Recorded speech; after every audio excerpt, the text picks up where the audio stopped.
ఇక్కడ ఒక టైటిల్ పెట్టాం మనం, టీడీపీ గెలుపులో ఆ జిల్లాలే కీలకం అనేది. ఈ రోజున టీడీపీ గెలుపులో కీలకమైన జిల్లాలు ఏవో కాదు, ఒకటి కృష్ణా జిల్లా అయితే, 2 గుంటూరు జిల్లా.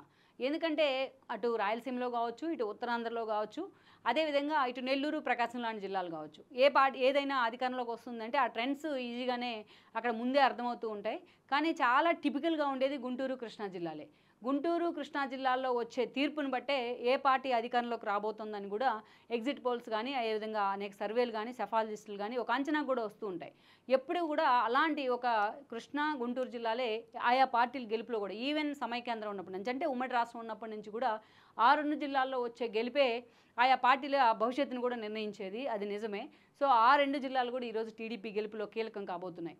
ఎందుకంటే ఫస్ట్ ఆఫ్ ఆల్ మనం కృష్ణా జిల్లా తీసుకుంటే, మన పాత జిల్లాలని ఇక్కడ చెప్పుకుంటూ ఉన్నాం, కొత్తగా డీలిమిటేషన్ అయిన జిల్లాలను కాదు. ఉమ్మడి కృష్ణా జిల్లా, ఉమ్మడి గుంటూరు జిల్లాని మనం తీసుకున్నట్లయితే, ఉమ్మడి కృష్ణా జిల్లా అనేది టీడీపీకి కంచుకోటే. ఎలాగైతే ఒక కడప ఏదైతే ఉందో వైఎస్ఆర్ జిల్లా, అది జగన్మోహన్ రెడ్డి కానీ గతంలో వయసు ఉన్నప్పుడు కానీ ఒక కంచుకోటకి ఎలా నిలుస్తూ వచ్చిందో ఆ ఫ్యామిలీకి కానీ, వాళ్ళు ఉన్న పార్టీలకు కానీ, సేమ్ అలాగే కృష్ణా జిల్లా కానీ, ఒక విజయవాడ పరిసర ప్రాంతాలు కానీ టీడీపీకి ఒక కంచుకోటకి నిలుస్తూ వచ్చాయి చాలాసార్లు. ఎప్పటి నుంచి అంటే ఎన్టీఆర్ పార్టీ పెట్టినప్పటి నుంచి. ఒక ఎక్సెప్ట్ మంగళగిరి లాంటి సీట్లు టీడీపీ ఓడిపోయిన సందర్భాల్లోనే అక్కడ ఎస్పెషల్లీ ఒక క్యాస్ట్ క్యాలిక్యులేషన్స్ నడుమ. కానీ మిగతా ట్రెండ్స్ మాత్రం ఎప్పుడు కూడా, ఎస్పెషల్లీ మనం చూసుకున్నట్లయితే కూడా విజయవాడలో, ఎస్పెషల్లీ ఏదైతే ఎన్టీఆర్ జిల్లా, ఇప్పుడు అది ఎన్టీఆర్ జిల్లా 2గా విడిపోవడం కూడా జరిగింది. ఉమ్మడి కృష్ణా జిల్లాలో టీడీపీ వైపు ఎప్పుడు స్వింగ్ ఉంటూ వచ్చేది. కానీ 2019 ఎన్నికల్లో మాత్రం ఆ ఉల్టా అయింది ఆ రిజల్ట్ కూడా. ఈవెన్ కృష్ణా జిల్లా టీడీపీకి కంచుకోట అని చెప్పబడే మెజారిటీ సీట్లను కూడా ఆ రోజున వైఎస్ఆర్సీపీ గెలుచుకోవడం జరిగింది. విజయవాడ ఎంపీ సీటు టీడీపీ ఖాతాలో పడ్డప్పటికీ కేసీని నాని రూపంలో, అక్కడ ఉన్న ఏదైతే విజయవాడ ఎంపీ పరిధిలో ఉన్న అసెంబ్లీ సీట్స్ కూడా మెజారిటీ వైసీపీ ఖాతాలో పడిన పరిస్థితి. ఈవెన్ విజయవాడ వెస్ట్ లాంటి సీట్లు కూడా వైసీపీ ఖాతాలో పడ్డాయి. విజయవాడ సెంట్రల్ కూడా చాలా నేరోతో బోండా ఉమా లాంటి వాళ్ళు ఓడిపోవడం జరిగింది. సో అలా మెజారిటీ సీట్లు, ఒక తూర్పు లాంటి వాటిని మాత్రమే నిలబెట్టుకుంది వైఎస్ఆర్సీపీ ఏదైతే టీడీపీ గత ఎన్నికల్లో. ఈవెన్ మైలవరం ఒక స్ట్రాంగ్ బేస్ అనుకుంటారు టీడీపీకి. దేవినేని ఉమా మంత్రిగా కూడా పనిచేశారు, నీటిపారుదల శాఖ మంత్రిగా. అలాంటి ఆయన కూడా ఆ రోజు వసంతకృష్ణ ప్రసాద్ ఓడించడం జరిగింది మైలవరం నుంచి. ఇక లైక్ పెడన కావచ్చు, పెనంలూరు కావచ్చు, ఇలా అతి కీలకమైన కాన్స్టిట్యున్సీలు కూడా టీడీపీ గత ఎన్నికల్లో చేజారాయి. ఈవెన్ ఉమ్మడి గుంటూరు జిల్లాకు వచ్చినప్పటికీ కూడా గుంటూరు పార్లమెంట్ టీడీపీనే గెలుచుకుంది. గల్లా జయదేవ్ అక్కడి నుంచి ఎంపీ కావడం జరిగింది రెండోసారి, లైక్ కేసినేని నాని లాగానే. కానీ ఎంపీ సీట్స్ గెలుచుకున్న మెజారిటీ ఎమ్మెల్యే సీట్లు మాత్రం టీడీపీ ఓడిపోయింది ఆ రోజున. ఈవెన్ ఏదైతే ఆలపాటి రాజా లాంటి వాళ్ళు తెనాల నుంచి ఓడిపోయినారు. ఈవెన్ మెజారిటీ సీట్లు జగ్గయ్యపేట మొదలుకొని కృష్ణా జిల్లాలో ఇటు గుంటూరు వెస్ట్ దాకా అన్ని సీట్లను కూడా వైఎస్ఆర్సీపీని క్లీన్ స్వీప్ చేసే ప్రయత్నం చేసింది. లైక్ టీడీపీకి ఓట్ బ్యాంక్ అని చెప్పుకునే కొన్ని కులాలు ప్రీడామినెంట్గా ఉన్నప్పటికీ కూడా ఆ సీట్లను అయితే కోల్పోతూ వచ్చింది టీడీపీ. ఏదైతే తాడికొండ కావచ్చు, ఒక పత్తిపాడు కావచ్చు, ఇలాంటి సీట్లన్నీ కూడా, రిజర్వ్డ్ సీట్లు అన్నీ కూడా గత ఎన్నికల్లో వైఎస్ఆర్సీపీ ఖాతాలోనే పడ్డాయి. గుంటూరు అండ్ ఏదైతే కృష్ణా జిల్లాలో, ఉమ్మడి కృష్ణా అండ్ ఉమ్మడి గుంటూరు జిల్లాలో. లైక్ నర్సరావుపేట లాంటి ఎంపీ సీట్స్ కూడా ఏదైతే ఆ రోజున వైఎస్ఆర్సీపీ ఖాతాలోకి వెళ్ళాయి. బందర్ ఎంపీ సీట్ కూడా బాలశౌరి లాంటి వాళ్ళు వైఎస్ఆర్సీపీ నుంచి గెలవడం జరిగింది. అలా ఒక్క మాటలో చెప్పాలి అంటే, ఎప్పటి నుంచో టీడీపీకి కంచుకోట అని చెప్పబడే కృష్ణా, గుంటూరు జిల్లాలు గత ఎన్నికల్లో తన ప్రభావాన్ని అయితే కోల్పోయాయి. ఆ లీడర్లు అసలు ఆ షాక్లోంచే కొన్ని రోజుల పాటు కోలుకోలేని పరిస్థితి అయితే ఉంది. సో అందుకనే జగన్మోహన్ రెడ్డి వై నాట్ 175 నినాదాన్ని అంత కాన్ఫిడెంట్గా పైకి తీసుకురాగలిగాడంటేనే ఈ నినాదం వల్లే. ఎందుకంటే 23 సీట్లకే టీడీపీని ఆయన ఏదైతే పూర్తి స్థాయిలో ఆయన అక్కడి వరకే వాళ్ళని పరిమితం చేయడం కానీ, అదేవిధంగా కృష్ణా, గుంటూరు జిల్లాలో ఎంత ఏదైతే ప్రిషియస్గా చంద్రబాబు నాయుడు అమరావతి నినాదాన్ని తెర మీద తీసుకున్నారు, సిఆర్డీఏని ఫామ్ చేశారు, అమరావతిని ఒక ప్రిషియస్ ప్రాజెక్టుగా ఆయన తెర మీదకి తీసుకొచ్చారు. అలాంటి చోట కూడా అమరావతి పరిసర ప్రాంతాల్లో ఉన్న ఒక మంగళగిరి కావచ్చు, ఒక తాడికొండ కావచ్చు, ఒక వేమూరు కావచ్చు, ఒక తెనాలి, ఇలాంటి సీట్స్ని కూడా ఆ రోజు టీడీపీ కోల్పోవడం జరిగింది. అంటే చంద్రబాబు పాలన మీద వ్యతిరేకత, జగన్మోహన్ రెడ్డి మీద ఉన్న సానుభూతి ఆ రోజు అటువైపు టిల్లిపోయిన పరిస్థితి ఉంది. అయితే ఈసారి మాత్రం ఈ 2 జిల్లాలే గేమ్ చేంజర్ కాబోతున్నాయి. ఈ రోజున మెజారిటీ సీట్లు లైక్ మనం చూసుకున్నట్లయితే గుంటూరు జిల్లాకు వచ్చినట్లయితే ఒక పత్తిపాడు కానీ, అంటే రిజర్వ్డ్ కాన్స్టిట్యున్సీస్, అది ఒక వేమూరులో నక్కా ఆనందబాబు పోటీ చేశారు. పత్తిపాడు నుంచి మాజీ ఐపీఎస్ రామాంజనేయులు పోటీ చేయడం జరిగింది. ఈ 2 సీట్లలో ఆల్రెడీ టీడీపీనే లీడింగ్లో కనిపిస్తోంది. అంటే ఆ 2 సీట్లను కూడా, తాడికొండలో కూడా ఈవెన్ టీడీపీ లీడింగ్లో ఉంది. శ్రీదేవికి అక్కడ టికెట్ ఇవ్వని పరిస్థితి అయితే ఉంది. అయినా కూడా అలాంటి చోటు నుంచి కూడా ఈరోజు టీడీపీ లీడింగ్లో కనిపిస్తుంది. తెనాలి శ్రవణ్కే ఇచ్చున్నారు. సో అలాంటి రిజర్వ్డ్ కాన్స్టిట్యున్సీల్లో కూడా ఈరోజు టీడీపీ లీడింగ్లో ఉంది అంటేనే మనం అర్థం చేసుకోవచ్చు. వేరేజ్ ఉమ్మడి కృష్ణా జిల్లాకు వచ్చిన ఈరోజు తిరువురులో కొలుకుపూడి శ్రీనివాస్, అమరావతి ఉద్యమ నేతగా పేరున్న కొలుకుపూడికి అక్కడ టికెట్ ఇచ్చున్నారు. ఆయన కూడా అక్కడ లీడింగ్లో కనిపిస్తూ ఉన్నారు. ఈవెన్ నందిగామలో సౌమ్య అక్కడి నుంచి పోటీ చేశారు, రిజర్వ్డ్ కాన్స్టిట్యున్సీ. అలాంటి చోటు కూడా టీడీపీ ఈరోజు లీడింగ్లో ఉంది.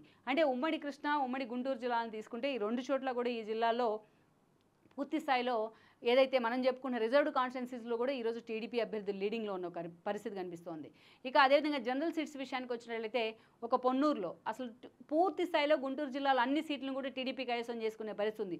పొన్నూరులో ధూళిపాల నరేంద్ర, వినుకొండలో వైవి ఆంజనేయులు. అదేవిధంగా చూసినట్లయితే వేరేజ్ గురజాలకు వచ్చినట్లయితే ఒక ఎరపతినేని శ్రీనివాస్, వేరేజ్ ఏదైతే కాసు మహేష్ ఎన్నో సవాళ్ళు చేసినప్పటికీ ఈరోజు గురజాల్లో ఎరపతినేని లీడింగ్లో కనిపిస్తూ ఉన్నారు.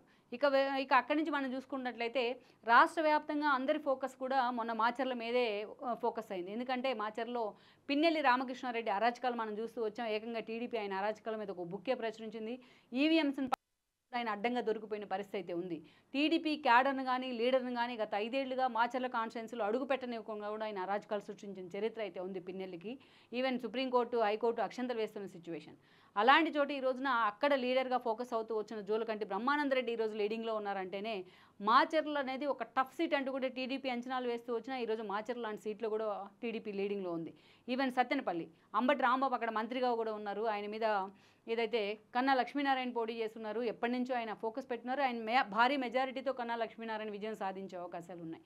ఇక అలా మనం చూసుకున్నట్లయితే మెజారిటీ ఇప్పటిదాకా మనం చెప్పుకున్న చిలకలూరుపేట నుంచి విడుదల రజని అక్కడి నుంచి మంత్రిగా ఉంటే ఆమెను గుంటూరు వెస్ట్కి పంపించే ప్రయత్నం చేశారు, అక్కడ గెలవదనే కారణంతో. బట్ ఈరోజు అక్కడి నుంచి పత్తిపాటి పుల్లారావి లీడింగ్లో ఉన్న పరిస్థితి కనిపిస్తోంది. అలా మెజారిటీ సీట్లను గుంటూరులో ఇంక్లూడింగ్ నర్సరావుపేట ఈ రోజున టీడీపీ కైవసం చేసుకునే సిచ్యువేషన్ అయితే ఉంది. ఒక్క మాటలో చెప్పాలంటే గుంటూరు క్లీన్ స్వీప్ అనే అనుకోవాలి కూటమికి.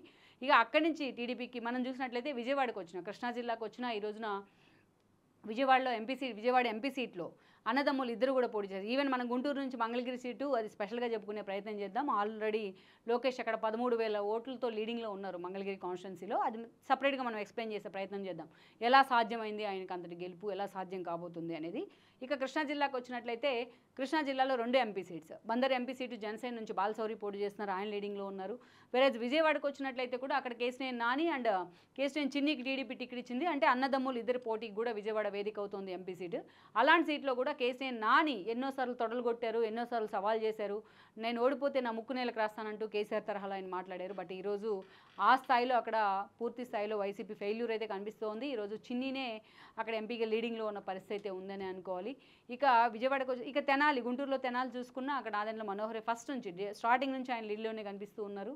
వేరే మిగతా స్థానాల్లో మనం చూసుకున్నట్లయితే విజయవాడకు సంబంధించి తూర్పులో అలాగే గద్దె రామ్మోహన్ కానీ, సెంట్రల్లో బోండా ఉమా కానీ వీళ్ళంతా కూడా లీడింగ్లోనే కనిపిస్తుంది. జగ్గయ్యపేట నుంచి శ్రీరామ్ తాతయ్య కానీ వీళ్ళంతా లీడ్స్లోనే ఉన్నారు. ఆల్రెడీ ట్రెండ్స్లో కూడా కనిపిస్తుంది స్పష్టంగా.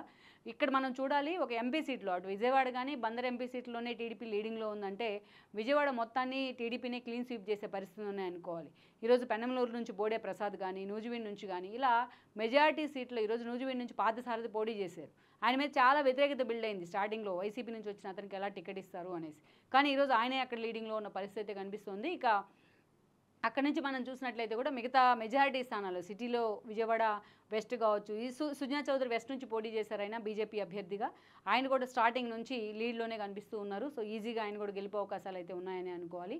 ఇక ఓవరాల్గా మనం చూసినట్లయితే పూర్తి స్థాయిలో అటు ఉమ్మడి కృష్ణా జిల్లా కావచ్చు, ఉమ్మడి గుంటూరు జిల్లాలో అటు ఎంపీ సీట్స్, గుంటూరు జిల్లా ఎంపీ సీట్స్కి వచ్చినట్లయితే పెంసాని చంద్రశేఖర్ గుంటూరు నుంచి పోటీ చేశారు. ఆయన ఆల్రెడీ స్టార్టింగ్ నుంచి ట్రెండ్స్లో లీడ్స్లోనే కనిపిస్తూ ఉన్నారు. ఎగ్జిట్ పోల్స్లో కూడా పెంసాని వైపే ఎగ్జిట్ పోల్స్ చూపించడం జరిగింది. ఈవెన్ నర్సరావుపేట నుంచి లావు శ్రీకృష్ణ దేవరాయలు విజ్ఞాన్ రత్తయ్య కొడుకు ఆయన పోటీ చేస్తున్నారు. ఆయన కూడా లీడింగ్లోనే ఉన్నారు. ఇక్కడ ఉమ్మడి కృష్ణా, ఉమ్మడి గుంటూరు జిల్లాల్లో 4 ఎంపీ సీట్లు కూడా ఈరోజు టీడీపీ ఖాతాలోకి రాబోతున్నాయి మొట్టమొదటిసారి. ఎందుకంటే వైఎస్ఆర్సీపీ స్టార్ట్ అయ్యాక మొట్టమొదటిసారి. సో అలాంటి సిచ్యువేషన్లో ఈరోజు మెజారిటీ ఎమ్మెల్యే సీట్లు కూడా వైసీపీ వైపే మొగ్గు చూపుతున్న పరిస్థితి కనిపిస్తుంది. ఓవరాల్గా ఈ ట్రెండ్స్లో ఈ 2 జిల్లాలు కూడా అటు టీడీపీ గెలుపులు అంటే కూటమి గెలుపులో కూడా కీలకం కాబోతున్నాయి. ఈరోజు కూటమి విజయంలో ఆ 2 జిల్లాల ట్రెండ్సే కీలక పాత్ర పోషించబోతున్నాయని కూడా మనం చెప్పుకోవచ్చు.